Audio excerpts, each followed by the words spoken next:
y vamos a ver zonas que van desde el azul, el verde, el amarillo, hasta el rojo. Todo se va a ver iluminado.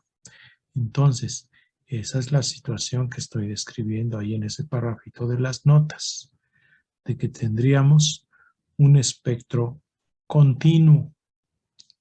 Un poco diferente es la situación cuando usamos otra fuente de luz.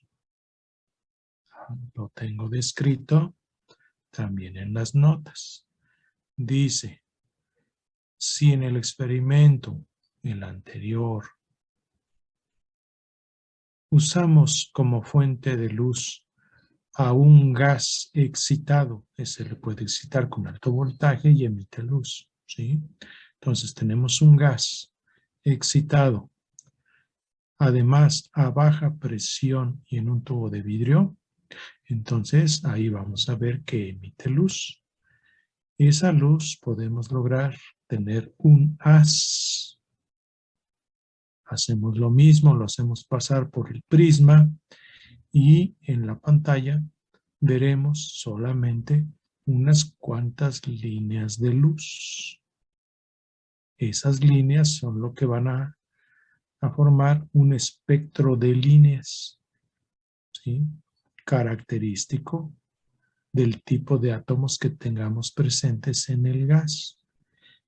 Para el caso del vapor de sodio, podemos tener vapor de sodio, veremos nada más dos líneas muy cercanas en la pantalla. Si usamos hidrógeno, pues vamos a poder observar 4 líneas en diferentes regiones del campo visible. Eso es lo que tenemos en la diapositiva. Aquí ya tenemos un gas confinado a baja presión en un tubo de vidrio.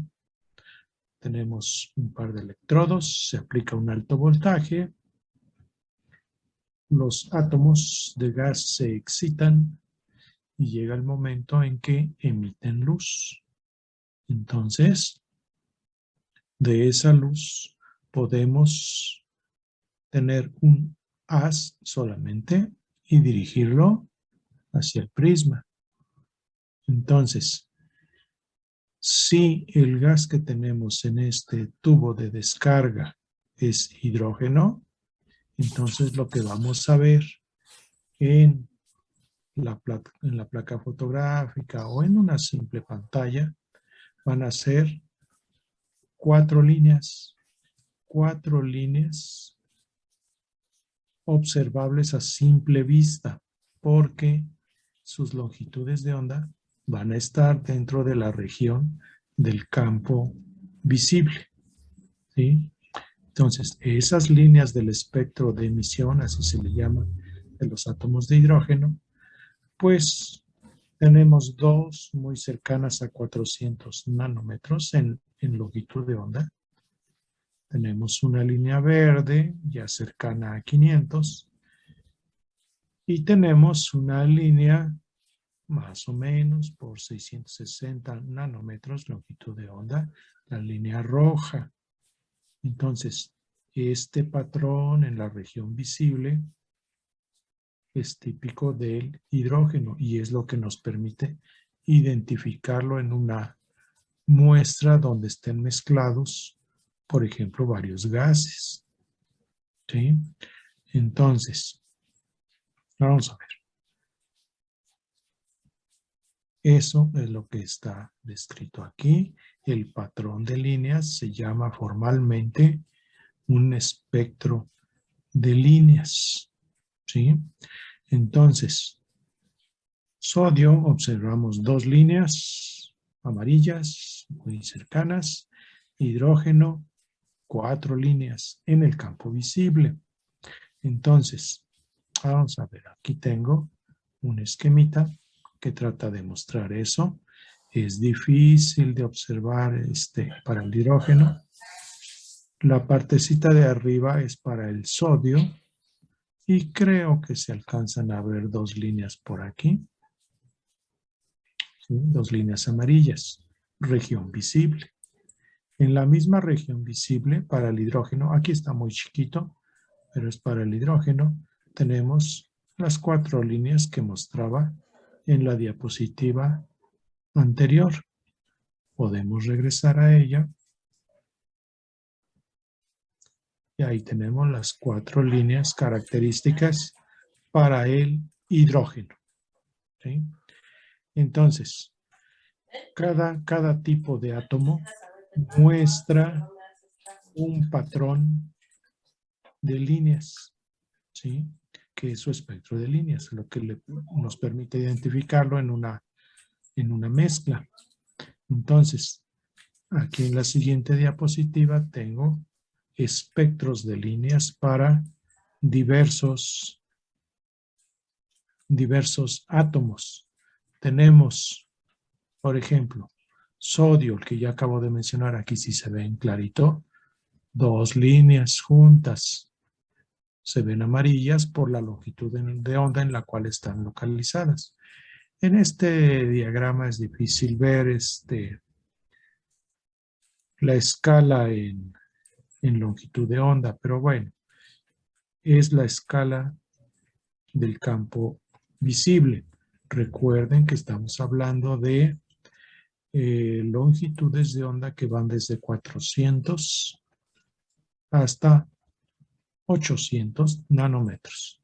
Entonces las líneas que se ven un poquito azulitas son las que nos permiten decir que el 400 en longitud de onda estaría del lado derecho y las líneas rojas que están del lado izquierdo, bueno, pues nos indican que por ahí tenemos longitudes de onda cercanas a 800 nanómetros.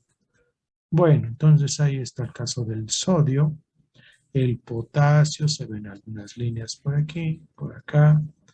Les mencionaba el caso del hidrógeno, cuesta trabajo verlo también aquí, pero aquí está una línea roja, por aquí tenemos una línea un poquito como moradita, y luego otras 2 más a la derecha. Entonces, el mercurio tiene diversas líneas también que son observables en el campo visible. Y así tenemos para diversos átomos. ¿Sí? Los patrones de líneas, los espectros de líneas se pueden obtener inclusive para fuentes muy débiles de luz. Por ejemplo, la luz que proviene de las estrellas. Hay telescopios que tienen acoplado un espectrómetro, ¿sí? Un detector de luz en diversos campos y con el tiempo de exposición adecuado se puede lograr definir un patrón de líneas, ¿sí?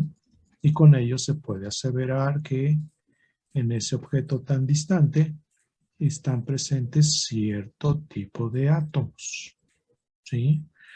Entonces, pues también es una manera de detectar la presencia de agua. Bueno, ok, entonces ahí tenemos en qué consisten los espectros de líneas de los átomos. Bueno, regreso a las notas. Aquí solamente aparecen 2, pero ahí en las diapositivas, pues aparece un buen número de átomos, ¿sí? Entonces, este material, las notas de la sesión 03, desde anoche están disponibles y las diapositivas todavía son las de la sesión 2 que estoy utilizando, ¿sí?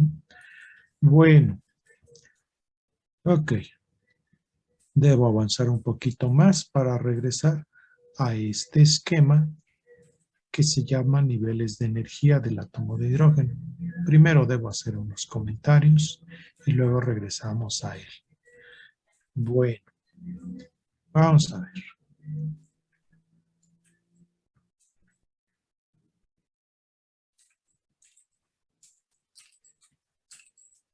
Entonces, ¿cómo explicar la posición de las líneas en el espectro de líneas del hidrógeno? Bueno, pues el señor Balmer se puso a estudiar esto y logró obtener una ecuación empírica totalmente, pero que permitía calcular las frecuencias de las líneas de luz observadas en el espectro de líneas, refiriéndonos al hidrógeno. Entonces, su ecuación, pues es la que estamos viendo aquí. Tiene una forma muy sencilla, pero obtenerla empíricamente, pues también tiene su mérito, ¿no? Adivinarle y lograr la ecuación, pues no es tan fácil, pero lo logró el señor Walter. Entonces, en su ecuación nos dice, C es una constante que vale 329 por 10 a la 15, según será menos 1. Y nos dice, si a n, el n que estamos viendo aquí, le ponemos valores como 3, 4, 5, 6. ¿Pueden apagar su micrófono, jóvenes, por favor? ¿Qué le va a hacer de... Entonces, si ponemos valores de 3, 4, 5, 6 al valor, a la n que vemos en la ecuación, entonces se logran obtener los valores de frecuencia que corresponden a las líneas de luz en el espectro del hidrógeno. Bueno, un poco más adelante se obtuvo una expresión pues más general, de la misma forma, ¿sí? Pero ya con una deducción adecuada, y se logró mostrar o demostrar que la C que estamos viendo aquí en realidad es el cociente de dos parámetros, dos constantes. Una R subíndice H que no hemos visto antes, se llama constante de Rydberg, tiene un valor 2.18 por 10 a la menos 18 joules. Ese es el valor de la constante de Rydberg. Y la H minúscula ya la conocemos. Es la constante de Planck. ¿Sí? Entonces, bueno, ¿cómo se logró llegar a una expresión de una forma, pues, más racional y no simplemente empírica? Bueno, pues eso se logró pues a través de la proposición de un modelo atómico. Modelos atómicos, hubo varios intentos antes de Bohr, antes de Niels Bohr. Sin embargo, esos modelos atómicos rápidamente fueron desechados porque no lograban explicar pues el comportamiento de los átomos, ¿sí? Rápidamente fueron desechados. Pero allá por el año 1914 surge el modelo atómico del señor Bohr y fue un gran éxito porque logró explicar el origen de las líneas espectrales del hidrógeno. Perdón, profesor. Sí, no, adelante.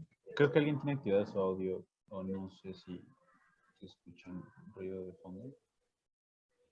Tengo ruido aquí en la calle, pero ya se está yendo. Ah, ok. Bueno. Sí, ya me oyen un poquito mejor. Sí, perdón. Sí, de repente me pasan aquí vendedores y me hacen mucho ruido. Bueno, pero ya se está yendo, ya se está yendo. Okay. Bueno, gracias, sí. Entonces, el modelo propuesto por el señor Bohr en 1914 les decía que ya fue muy bueno, logró un gran éxito, explicó correctamente las líneas espectrales del hidrógeno.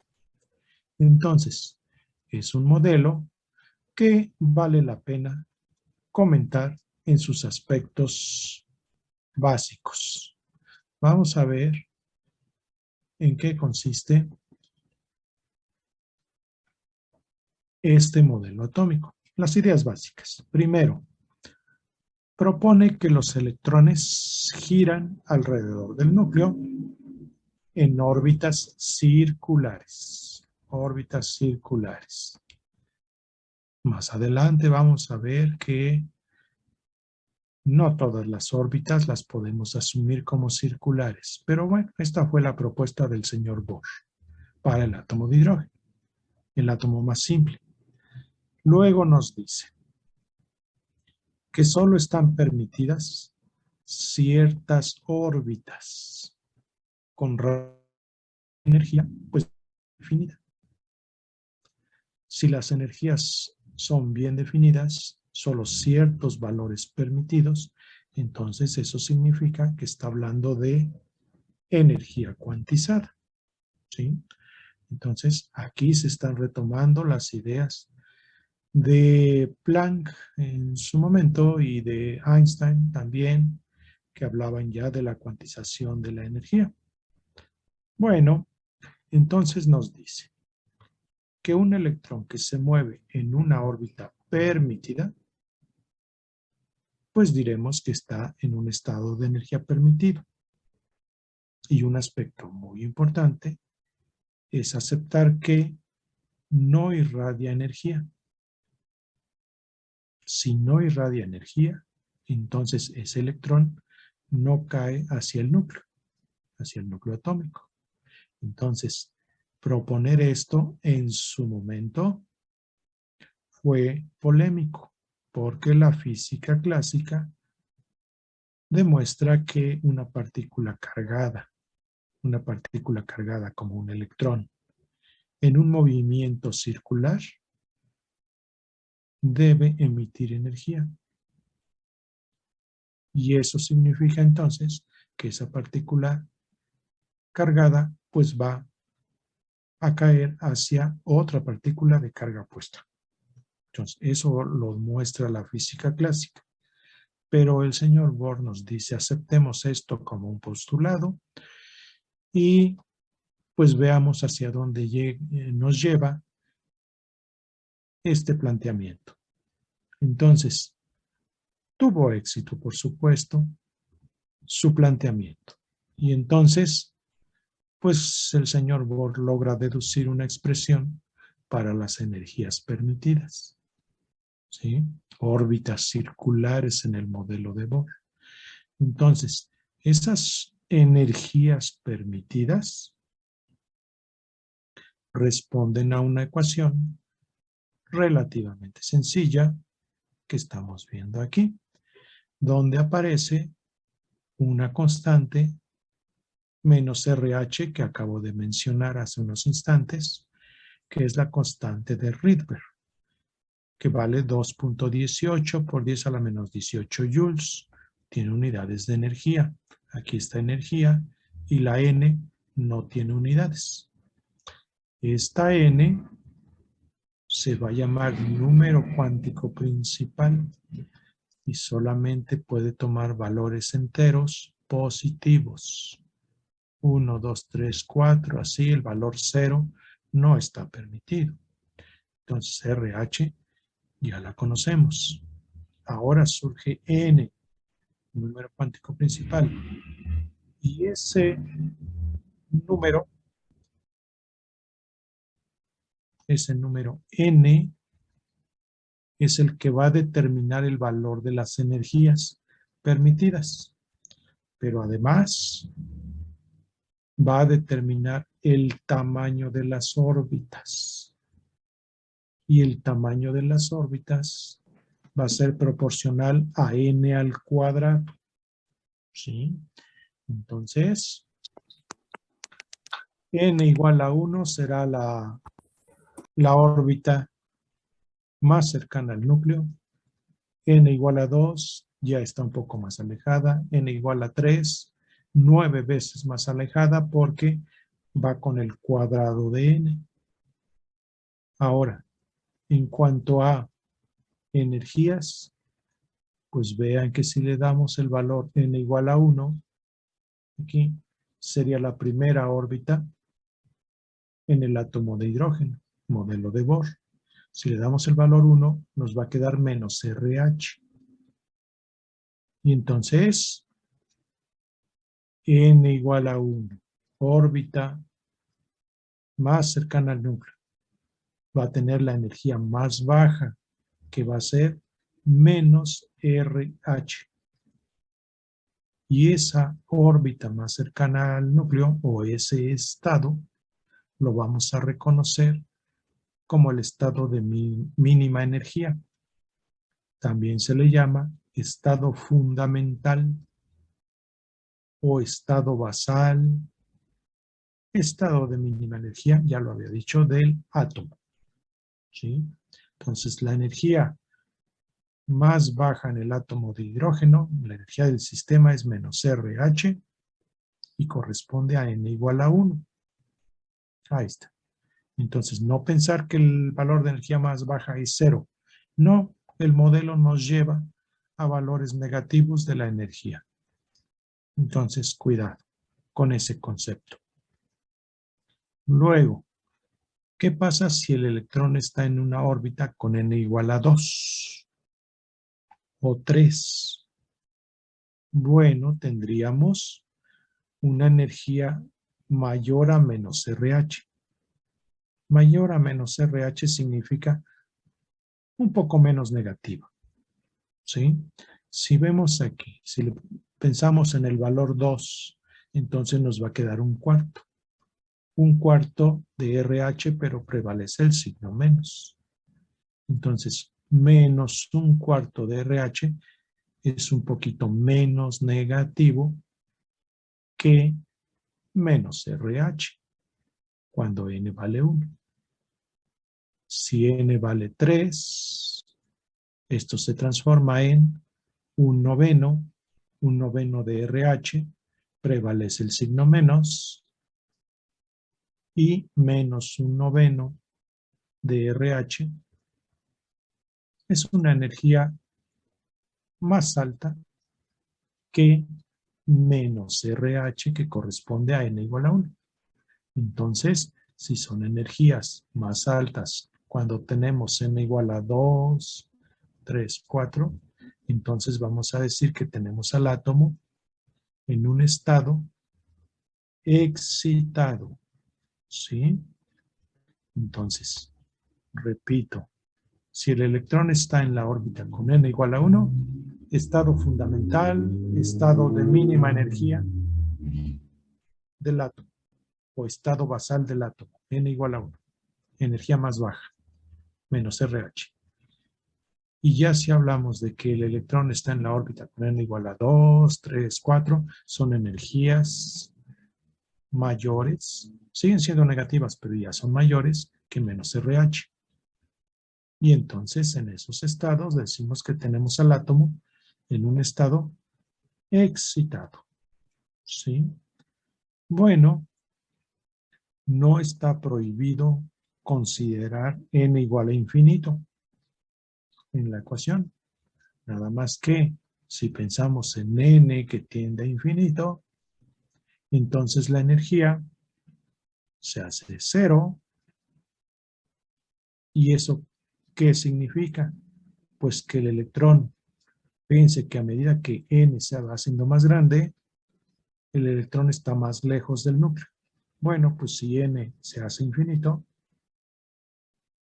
pues entonces podemos decir que el electrón ya no está unido al núcleo.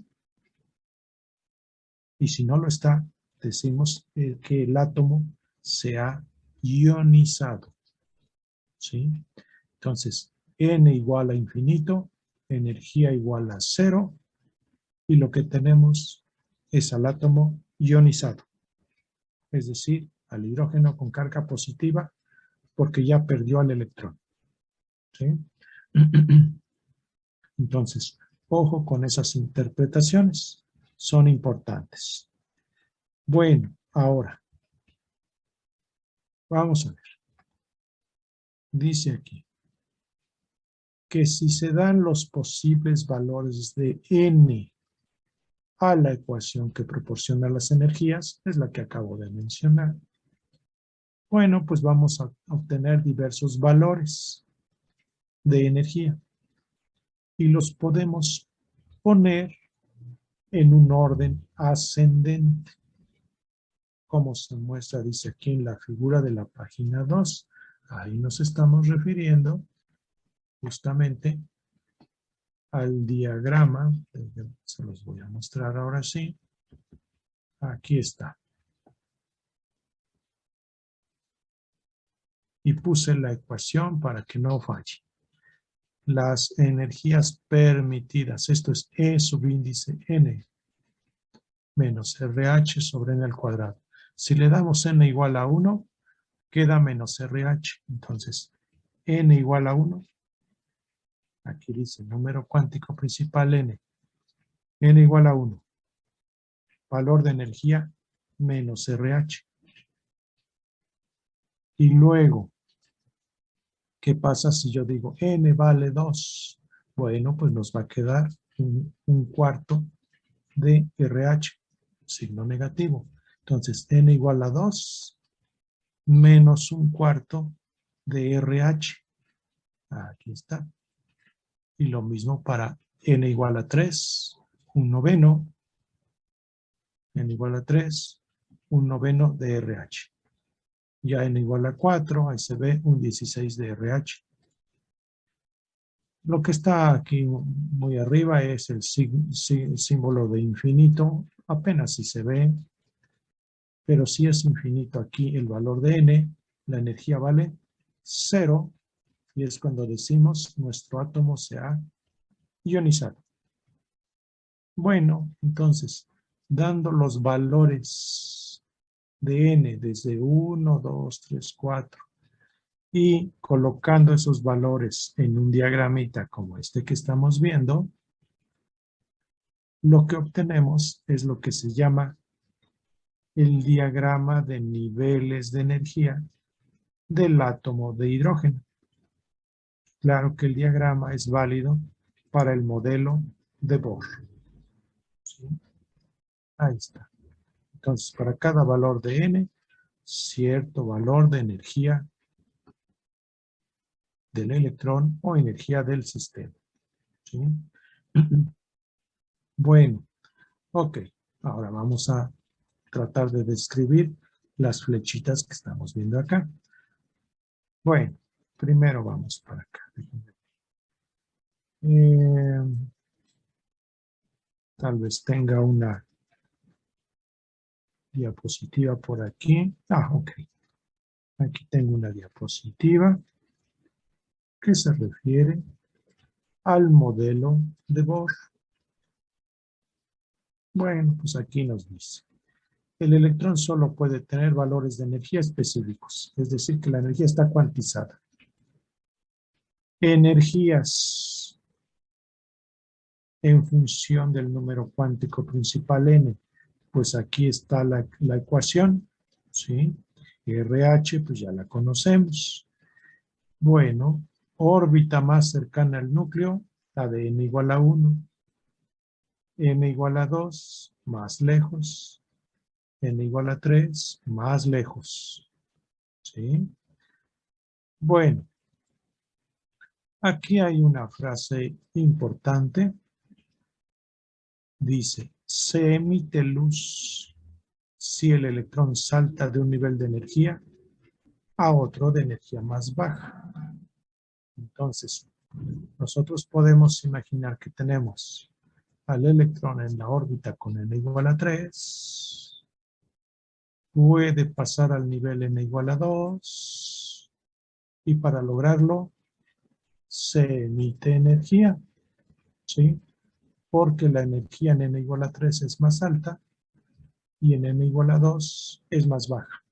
Entonces la pérdida de energía la vamos a ver como una radiación. Entonces, esto lo tengo descrito en las notas. Vamos a las notas para que quede claro esto.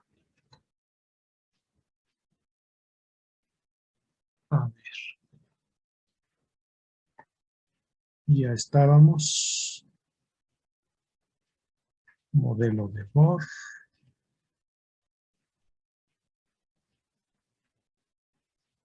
Ok.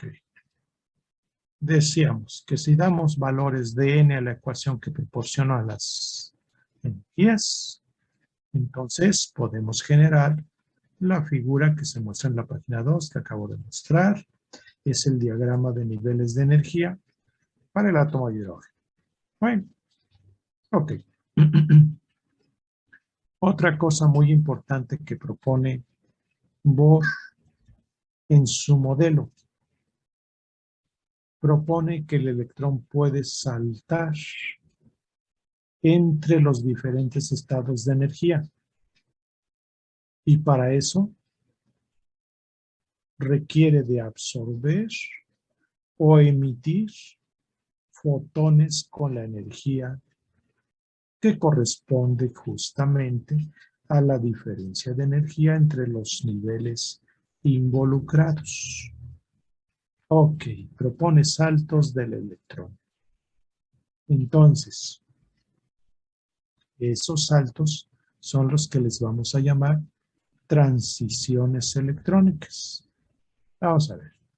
Decimos aquí, si el electrón va hacia valores de n mayores, entonces se absorbe energía. ¿Por qué se absorbe? Pues porque supongamos que tenemos al electrón en la órbita con n igual a 1. Es la de menor energía. En n igual a 2 la energía es más alta, menos un cuarto de RH. Pues para llegar ahí necesita absorber energía. En ese proceso en que se absorbe energía, vamos a ver que delta E va a ser positivo. ¿Sí? Absorción de energía. Ahora, también podemos tener la situación en la cual el electrón va hacia valores de n menores.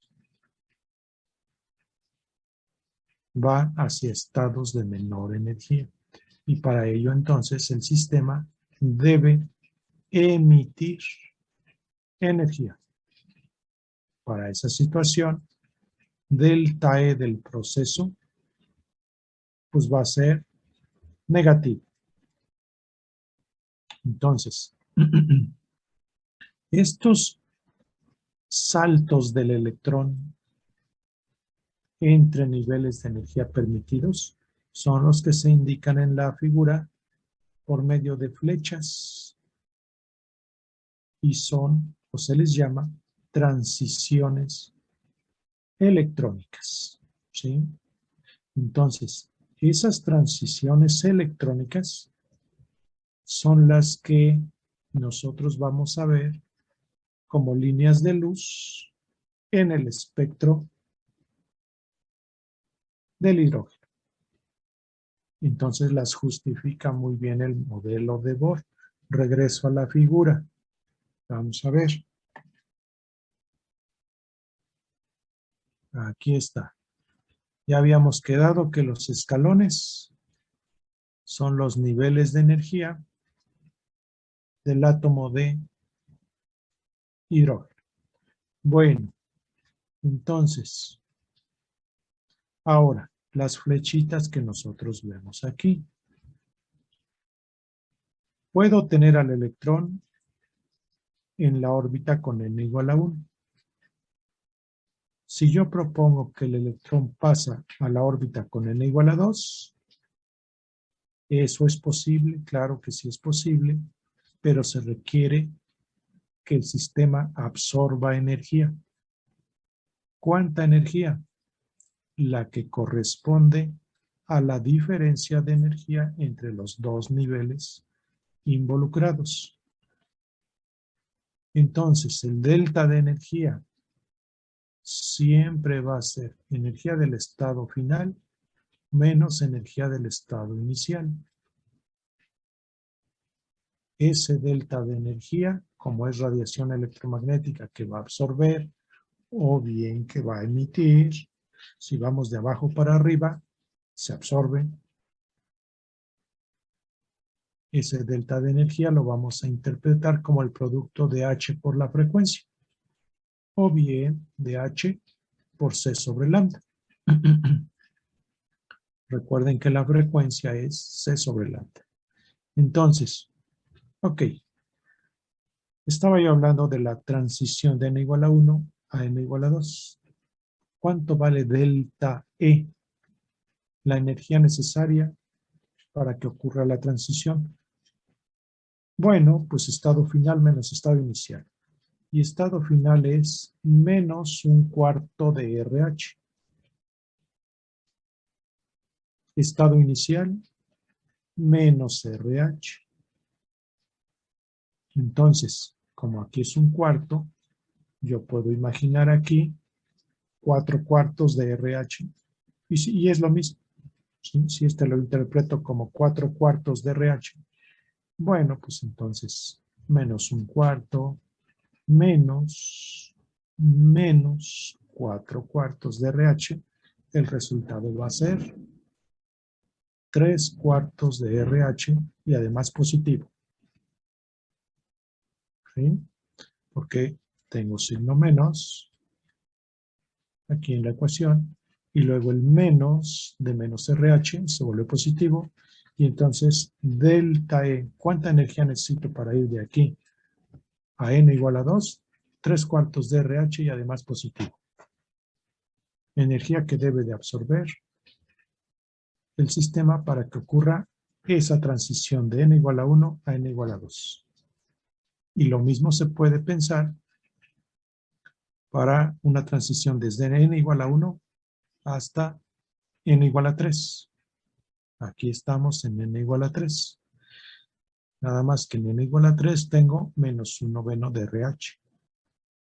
Estado final menos estado inicial en valores de energía.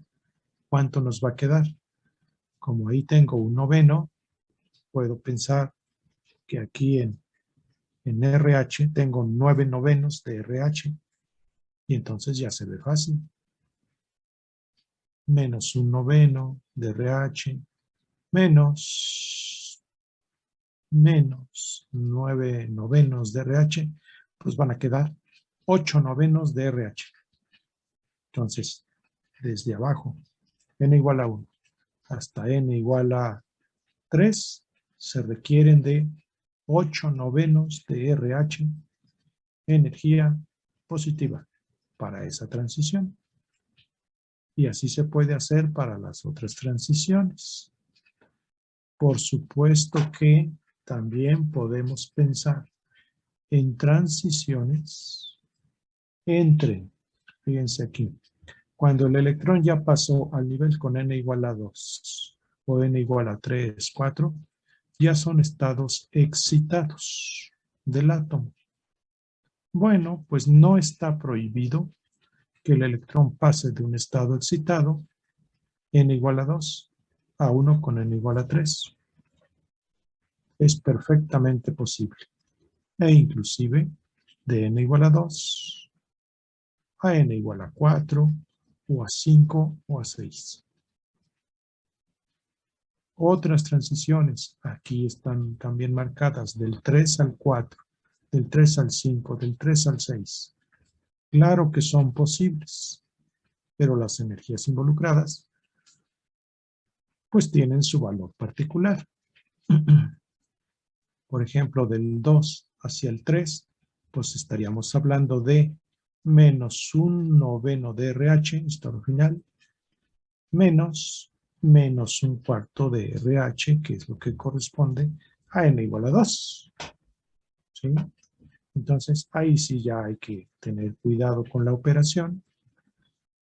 Ya no es tan directo sacar el resultado como yo lo estaba haciendo aquí. Aquí es muy fácil, pero aquí ya, como se mete el 1/4 de RH, bueno, aquí hay que hacerlo con cuidado. Entonces, transiciones. Déjenme ver aquí.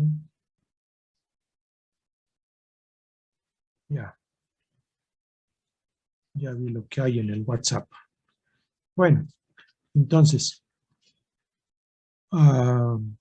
así como hay transiciones desde un n pequeño hacia un n más grande, 1 a 2, 1 a 3, 1 a 5, 2 a 3, 2 a a 4, 2 a 5 y estas otras, también son posibles las transiciones de n grandes hacia valores de n más pequeños. Y en esa situación, en lugar de absorberse energía, lo que va a ocurrir es que nuestro sistema emite energía. ¿Sí? ¿Cuánta energía? Lo que resulte de delta E, estado final menos estado inicial. Entonces, como el estado final, o sea, si yo vengo de un estado excitado a un estado de menor energía, como el estado final tiene menos energía que el inicial, entonces el delta E va a salir con signo negativo. Eso lo interpretamos como energía que se está emitiendo. ¿Sí? Las líneas del espectro de el hidrógeno son líneas de emisión, es decir, líneas que surgen de transiciones desde n grandes hasta n igual a 2 en las líneas que salen en la región visible para el hidrógeno. ¿Sí? Como es radiación que se está emitiendo, entonces delta E, les decía, va a salir negativo. Pero en un cierto problema nos pueden preguntar cuánto vale la frecuencia o cuánto vale la longitud de onda de la radiación emitida. Bueno, hablar de frecuencias o longitudes de onda negativas no tiene sentido físico. Por eso es que el delta E de la transición nos sale negativo, pero no usamos el valor, el signo menos, a la hora de calcular la frecuencia o lambda, porque, les repito, no tienen sentido físico. Pero sí hay que interpretar correctamente el signo a la hora de resolver algún problema. Bueno, a ver, ¿qué más tenemos por aquí en las notas? Voy para abajo.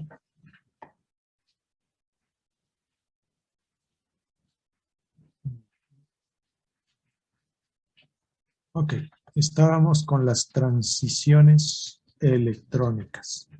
Pueden de ir de n pequeño a n más grande. Absorción de energía. Pueden de ir de n grande a n pequeño. Eso significa emisión de energía. Ok. Ahora, transiciones en las cuales el NI vale 3, 4, 5 como estado inicial y terminan en n igual a 2, ¿sí? Son las que observamos en el espectro visible para el átomo de hidrógeno, ¿sí? Son las que pudo reproducir el señor Balmer con su ecuación empírica, y por ello al conjunto de líneas, a ese conjunto de líneas, se le llama o se le reconoce como la serie de Balmer. Serie de Balmer. Ahorita regreso al diagrama. ¿Sí? Ahora, si hablamos de la serie de Balmer, pues la transición de menor energía será aquella en la cual el n inicial vale 3 y el n final pues vale 2. También vamos a tener otras series espectrales. Serán líneas que se generan por transiciones, por ejemplo, en las que n inicial vale 2, 3, 4 y la n final vale 1. Y a ese conjunto de líneas se les llama serie de Lyman. ¿Sí? Son transiciones de mayor energía que las de Balmer, salen en la región UV y por ello es que no son visibles para nosotros, ¿sí? Regreso al diagrama. Vamos a ver. Aquí está nuestro diagrama. Transiciones desde estados excitados, 3, 4, 5, pero que terminan en n igual a 2, se emite energía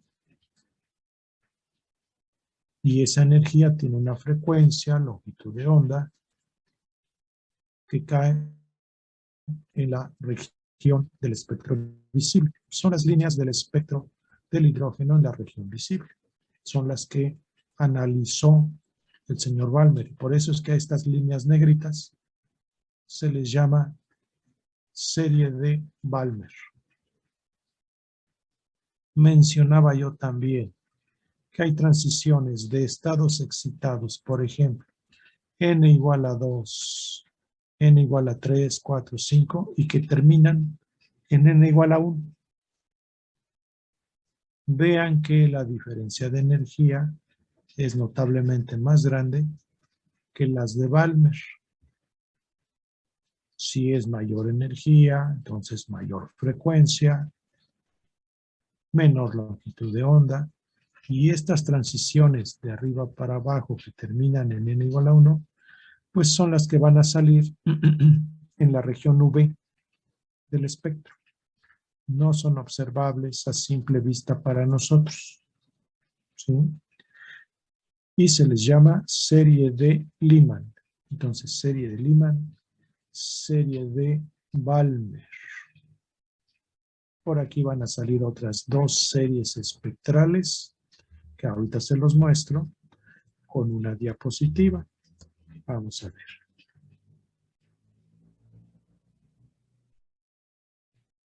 Aquí está la diapositiva. Aquí, esta está tomada del libro de Chang. Entonces, serie de Balmer, las que aparecen aquí, que tienen como estado final a n igual a 2. Estado final, n igual a 2. ¿Sí? Entonces, empiezan arriba y terminan en n igual a 2. La serie de Lyman, las que empiezan aquí arriba, estados excitados, desde n igual a 2, 3, 4, 5, y terminan en n igual a 1. Entonces, serie de Lyman, región del V. Bueno, hay transiciones de menor energía. De Lyman es gran energía. Aquí no tanto, caen en el espectro visible. Estas otras series espectrales, así se llaman, implican menor energía. Menor energía respecto al campo visible significa, por ejemplo, la región del infrarrojo. Estas dos caen en la región del infrarrojo. Es la serie de Paschen y la serie de Brackett. Entonces, noten que en la serie de Paschen estamos hablando de estados excitados como 4, 5, 6, como estado inicial, y que termina la transición en n igual a 3. Bueno, transiciones de estados excitados y que terminan en n igual a 4, la serie de Brackett. Bueno, ok. Ahora, en un cierto problema nos podrían pedir, calcule la frecuencia o la energía que corresponde a la transición de más baja energía en la serie de Paschen. Entonces, ¿qué deberíamos de hacer? Frecuencia de la radiación emitida. Si nos dicen radiación emitida, entonces estamos yendo de un estado excitado hacia uno de menor energía. Si nos dicen Paschen, entonces n final debe valer 3. Y entonces, ¿para cuál de las líneas calculo la frecuencia? Pues para aquella flecha que tenga el menor tamaño, porque de 4 a 3 es menor energía que de 5 a 3 o de 6 a 3. ¿Sí? Igualmente, en serie de Lyman, transición de más baja energía, pues la que va del 2 al 1, porque ya del 3 al 1 pues es más energía, noten el tamaño de la flecha. ¿Sí? 3 al 1 pues más energía que 2 al 1. La de menor energía es la del 2. Ahí está. Entonces, decíamos que se va a emitir radiación, un fotón, cierto delta de energía, siempre estado final menos estado inicial. E final, pues nada más le ponemos el n final, número cuántico principal, que está involucrado. Energía de estado inicial, pues le ponemos la n del estado inicial. Y cuando metemos estas dos en la expresión de arriba, pues nos va a quedar que delta E va a ser igual a RH. Y va a quedar aquí la diferencia de los inversos de NI al cuadrado y NF al cuadrado. Quedan de esta manera por el signo menos que está metido aquí y el signo menos que aparece en la definición de la energía. Bueno, ok. Esta delta E es la que vamos a igualar con H nu para conocer una frecuencia. O la igualamos con HC sobre lambda para conocer una longitud de onda de la transición. ¿Ok? Entonces, todo esto es muy importante, jóvenes. Vamos a ver. Regreso al texto. Ahí estaba yo. Delta E lo identificamos con H nu o HC sobre lambda. Bueno, entonces, vamos a ver qué más tenemos por aquí abajo. Transiciones electrónicas. Ok, serie de Balmer y Lyman ya las mencioné. Serie de Paschen ya la mencioné también. ¿Sí? Transiciones con NI que vale 4, 5, 6. N final 3. Serie de Paschen. ¿Sí? En el diagrama vimos que también hay la serie de Brackett. ¿Sí? Entonces, implica longitudes de onda en la región del infrarrojo y por ello pues no son visibles para nosotros. Bueno, ahora, energía asociada a una transición electrónica. Pues ya decíamos que delta E va a ser energía de estado final menos energía de estado inicial y la vamos a asociar con el producto H nu. Entonces, F, energía de estado final, EI, la del estado inicial, la frecuencia de la luz absorbida o emitida en la transición, bueno, pues nos va a quedar. Ya puse aquí la ecuacióncita, ¿sí? Allá en la diapositiva teníamos delta E igual a RH y el paréntesis este. Entonces, delta E lo identificamos con H nu y entonces la H pasa dividiendo, y esta es la ecuacióncita que usamos para calcular la frecuencia de una asociada a una transición electrónica. Ahora, si hacemos cálculos y nos resulta un valor positivo de nu, diremos que en la transición se absorbe energía, como cuando nuestro electrón va de n igual a 1 hasta n igual a 2 o 3 o 4. Ahí se absorbe energía. Entonces va a un valor mayor de n. Pero también puede ocurrir que en nuestro problema saquemos un valor negativo de la frecuencia. La ecuación nos lleva a un valor negativo. Pero ojo, que no tiene sentido físico el valor negativo. Lo que vamos a reconocer es que en el proceso se emite energía.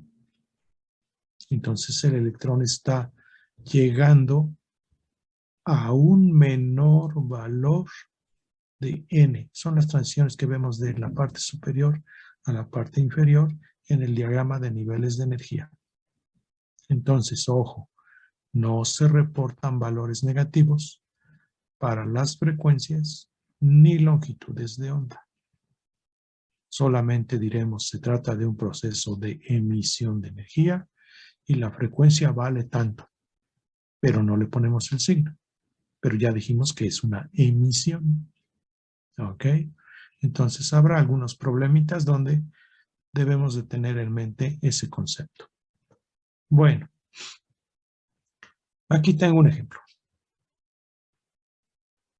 El electrón del átomo de hidrógeno. Dice, es excitado desde el estado fundamental hasta el nivel con n igual a 3. Y se nos pide calcular la frecuencia y longitud de onda de la radiación absorbida. ¿Sí? Bueno, nosotros aplicamos nuestra ecuación tal cual. Aquí no vamos a tener problema con el signo, porque para ir del estado fundamental n igual a 1 hasta n igual a 3, pues se tiene que absorber energía. Delta E sale positivo y la frecuencia sale positiva. Aquí no tenemos problema con signo. Entonces, aplicamos nuestra ecuación. Y aquí está el valor de RH, la constante de Rydberg, la constante de Planck. Y solamente hay que reconocer que NI, aquí dice desde el estado fundamental, eso significa que NI vale 1. Dice hasta el nivel con n igual a 3. Bueno, pues ese es el n final. 3 y no olvidar el cuadrado. Entonces, un poco de cuidado en las operaciones, jóvenes. Cuidado con el uso de los paréntesis ahí en su calculadora, porque a veces eso les falla y entonces el resultado sale mal. Bueno, entonces cuidado cómo hacen la operación. Nos va a salir una frecuencia de 292 por 10 a la 15 segundos a la menos 1. Frecuencia tiene unidades de segundos a la menos 1. Luego sabemos que la frecuencia es igual a C sobre lambda. Bueno, pues despejamos a lambda. C sobre la frecuencia. Ningún problema aquí. Entonces nos va a quedar 1027 por 10 a la menos 7 metros. Podemos correr el punto 2 lugares a la derecha. Eso significa por 10 a la menos 9. Y 10 a la menos 9 significa nanómetros. ¿Sí? Bueno, es cómodo pasar a nanómetros porque así podemos darnos cuenta más fácilmente en qué región del espectro estamos tratando. Porque región visible, 400, 800 nanómetros. 102 nanómetros, pues estamos a la izquierda de 400. Y entonces estamos en el campo del ultravioleta. ¿Sí? Y esta radiación no sería visible para nosotros. ¿Sí? Bueno, aquí puse unas notas. Vamos a ver. La energía de la transición se puede reportar como delta E, RH, en paréntesis. Esta ecuación ya la vimos hace unos minutos. Podemos poner RH, estado fundamental, N inicial vale 1, N final vale 3. Así que el primer término lo podemos ver. Como es vale 1, lo puedo interpretar como 9 novenos. 9 novenos, pues es 1. Y le resto un noveno. Así que el resultado son 8 novenos de RH. Hay libros en que al problema ponen la respuesta en términos de RH y nos dicen 8 novenos de RH. Bueno, es una forma de dar el resultado. También se puede poner el valor de RH y entonces decir es 1,94 por 10 a la menos 18 joules. ¿Sí?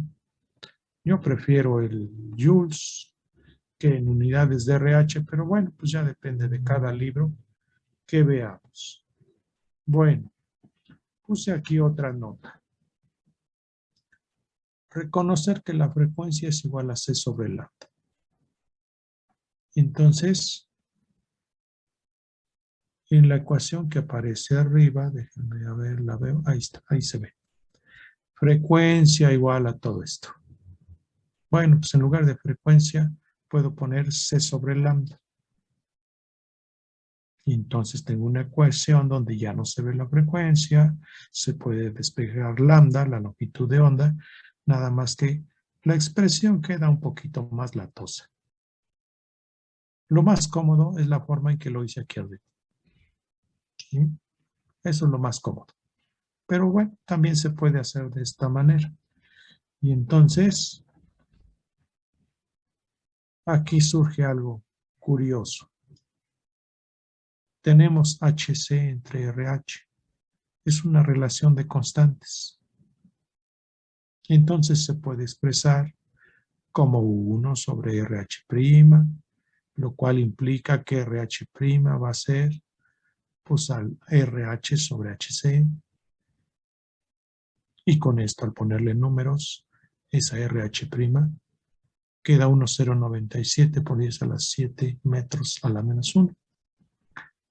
Es una forma alterna de la constante de Rydberg.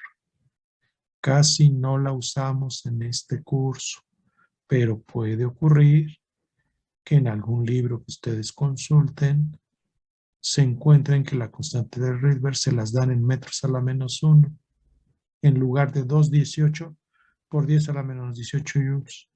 Entonces, se está refiriendo a este detalle. ¿Sí? Bueno, aquí en nuestro curso casi nunca la voy a mencionar en esta forma. Nada más es previendo de que si se la llegan a encontrar como metros a la menos 1, bueno, pues ahí está la observación de a qué se refiere. Bueno, entonces, si ya tengo lambda con esa expresión un poquito más complicada, pues se le ponen los números, ¿sí? Queda 9 octavos de RH', queda a la menos 1, le metemos el valor ya anotado, y entonces sale lambda, el mismo resultado que teníamos antes. Nada más que en este camino, pues se ve más, más engorroso. Yo les sugiero el primer método que usé para llegar al lambda. Es más cómodo, mucho más cómodo que esto. Pero bueno, ahí está como una nota. Bueno, vamos a ver, creo que tengo por aquí otro ejemplo numérico. Vamos a ver. Sí, aquí está. Dice, calcular la longitud de onda en nanómetros de un fotón emitido por un átomo de hidrógeno durante la transición de su electrón del estado n igual a 5 al estado n igual a 3. Del 5 inicial al n final 3. Entonces el delta E, la ecuacióncita ya la conocemos. Esa va a ser la energía del fotón. Entonces, Le ponemos 218, 10 a la menos 18 joules por n inicial, como es 5 al cuadrado, pues 25. N final vale 3 al cuadrado, 9. 1 sobre 25 menos 1 noveno. Para esto, bueno, pues sí hay que usar la calculadora, ¿no? Entonces, de manera natural, aquí va a salir un signo menos. ¿Sí?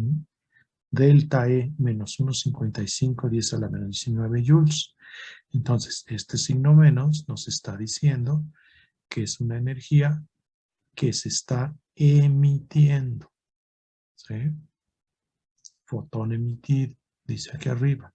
Entonces, energía emitida menos 1,55. 10 menos 19 joules. Ahí está. Pero, como vamos a calcular una longitud de onda o una frecuencia, si es que nos pidieran, entonces, bueno, pues nosotros decimos energía del fotón es H, C sobre lambda. Despejamos lambda, aquí está la energía del fotón, pero en la energía del fotón no le vamos a poner el signo menos aquí.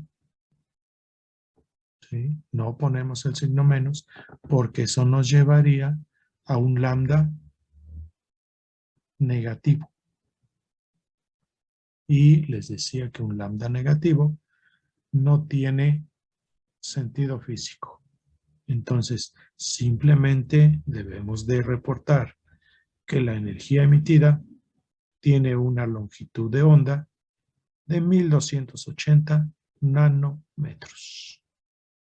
¿Sí? Entonces, ahí está el pequeño detalle con el signo. Bueno.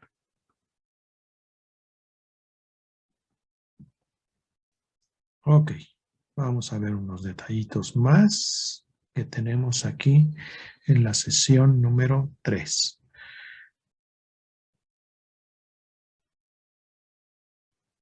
El modelo de Bohr. Bueno, pues funcionó muy bien para explicar los espectros de líneas del hidrógeno. Pero cuando esas ecuaciones se tratan de usar para explicar espectros de átomos con varios electrones, pues resulta que los resultados no son buenos. Son muy burdos. ¿Sí? Entonces, funcionó muy bien para el hidrógeno, pero no para más átomos. Y eso, pues entonces nos lleva a la necesidad de nuevos conceptos para mejorar el modelo atómico. ¿Sí? Entonces, pues pasaron algunos años para que se desarrollaran esos conceptos y mejorar el modelo atómico. Bueno, aquí menciono dos detalles muy importantes acerca de los conceptos que llevaron al modelo atómico actual, que son las contribuciones del señor Luis de Broglie y del señor Heisenberg, que aparece allá abajo. Bueno, a ver, ¿cuál fue la contribución del señor Luis de Broglie? En primer lugar, pues ya se conocía que en las condiciones adecuadas, pues la radiación puede mostrar un comportamiento ondulatorio, eso ya estaba bien conocido, pero además un comportamiento de partícula, que fue los fotones. ¿Sí? Bueno, pues entonces él desarrolló la idea de que posiblemente las partículas subatómicas podrían mostrar un comportamiento ondulatorio en las condiciones adecuadas. Y tenía razón. Entonces desarrolló sus planteamientos, sus ideas, y llegó a mostrar que para una partícula en movimiento, la onda asociada tiene una longitud de onda que está dada por h entre mu, donde m es la masa de la partícula y u es la velocidad a la cual se mueve. mu es la cantidad de movimiento, ¿sí? Entonces, h sobre mu es la contribución del señor Luis de Broglie, longitud de onda asociada a una partícula en movimiento. Entonces, a medida que m es más grande, pues lambda se hace más pequeña y puede llegar a ser imperceptible. Pero si hablamos de un electrón, masa muy pequeña, lambda crece. Si nuestro electrón se mueve a una velocidad, por ejemplo, del orden de 10 a la 6 metros por segundo, entonces, al hacer cálculos, lambda sale del orden de 1 nanómetro. Y eso es perfectamente detectable, es radiación tipo rayos X, ¿sí? Entonces, partículas subatómicas, como los electrones, pueden mostrar un comportamiento ondulatorio detectable, ¿sí? Bueno, ahora,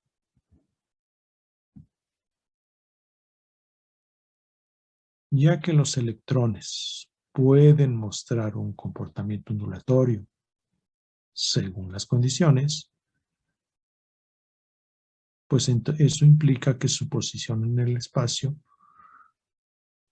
pues tiene cierta incertidumbre, tal como corresponde a las ondas, ¿sí? Y entonces esto llevó a un planteamiento muy importante del señor Heisenberg, que ahora conocemos como principio de incertidumbre. Lo único que plantea es que no es posible conocer simultáneamente la posición y cantidad de movimiento de un electrón. Se ve muy simple, pero eso significa entonces que el modelo de Bohr, tal como fue planteado, pues es cuestionable, ¿sí? Y entonces eso lleva a la necesidad de desarrollar pues un mejor modelo atómico, donde no se consideren órbitas fijas para los electrones. Y ese modelo atómico mejorado es el que plantea la mecánica cuántica, donde ya no vamos a hablar de órbitas fijas, ni forma circular necesariamente, ¿no? En el modelo cuántico vamos a hablar de regiones donde es probable que por allí ande el electrón, ¿sí? Entonces se habla en términos de probabilidades y con ello se desarrolla un mejor modelo atómico. Vamos a ver aquí. Creo que tengo otro detalle en la diapositiva. Aquí. El planteamiento de Broglie, mostrando que el electrón puede tener comportamiento de partícula, eso estaba bien reconocido, pero también puede tener comportamiento de onda. Y entonces la longitud de onda asociada a esa partícula en movimiento, pues es h entre mu, velocidad del electrón y masa del electrón, ¿sí? Entonces, aportación de Broglie. Luego, tengo por aquí un ejemplito con números, donde nos dice, ¿cuál es la longitud de onda de Broglie en nanómetros? Asociada con una pelota de ping pong de 2.5 gramos, que se mueve a 15,6 metros por segundo. Bueno, pues esta es una partícula muy grandota comparada con las partículas subatómicas. Entonces, pero no está prohibido decir que tiene una longitud de onda asociada. ¿De cuánto sería esa longitud de onda? Pues h sobre mu. H en joules segundos, ya la conocemos, la constante de Planck. La masa en kilogramos, 2,5 por 10 a la menos 3 kilogramos. La velocidad en metros por segundo, 15,6. Y haciendo las operaciones, pues va a quedar que la longitud de onda es de 10 a la menos 32 metros. Si la queremos pasar a nanómetros, pues un factor de conversión aquí, un factor de conversión ahí. Un nanómetro que equivale a 1 por 10 a la menos 9 metros y va a quedar este número. Este es un valor de longitud de onda sumamente pequeño, imperceptible. ¿Sí? Entonces podemos decir la pelota de ping pong tiene longitud de onda asociada. Pues sí, sí la tiene, pero detectarla pues va a ser sumamente difícil por la magnitud de esa longitud de onda que es muy pequeña. Bueno, ahí tenemos estas cuestiones. Y entonces tenemos ya todos los elementos, todos los conceptos que desembocaron en el modelo cuántico del átomo. ¿Sí? Modelo cuántico que vamos a empezar a comentar el próximo lunes. Entonces, próximo lunes empiezo a comentar modelo cuántico del átomo. Para el miércoles ya tenemos sesión de resolución de problemas con los conceptos que ya hemos ido planteando. Y aquí tengo unos problemitas que son de tarea y son para entregar. Estos se van a unir a los problemas de la sesión 2. ¿Sí? Entonces, en la sesión 2 me parece que eran 7 problemitas. Aquí tengo otros 5. ¿Sí? Entonces, traten de resolverlos.